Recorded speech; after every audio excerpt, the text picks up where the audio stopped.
Hello everyone, welcome back to my channel. So in this video is a smart digital multimeter review, which is the Habotest digital multimeter. So how to operate, and then the smart auto measurement. So here are the black and red test probe. Then the Habotest instrument itself. So maliit lang po yan. So it's really handy, and then including the manual. Then let's start. Let's connect the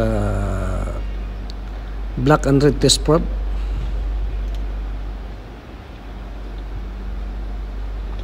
Then so switch on the power mode, the red button. Now here is the display, auto. Then switch on the light. Okay, so when we say smart digital multimeter, so it is not necessarily to calibrate to the mode, let's say AC mode or DC mode, resistance mode. So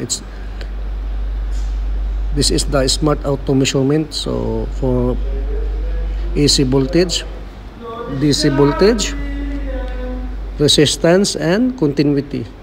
So there's no need to calibrate. It's an automatic na po yan. So let's test the continuity. So the digital printer moved to continuity mode. So it's automatic, no need to calibrate. Automatically moved to continuity mode. So here is the green light, the indicator for the continuity. Next, let's test the resistor. Then the digital printer auto mode to resistance test.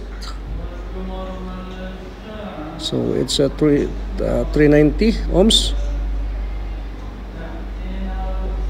The reading is 390 ohms, so it's automatically to resistance mode. There's no need for calibration. Next, let's test the DC voltage.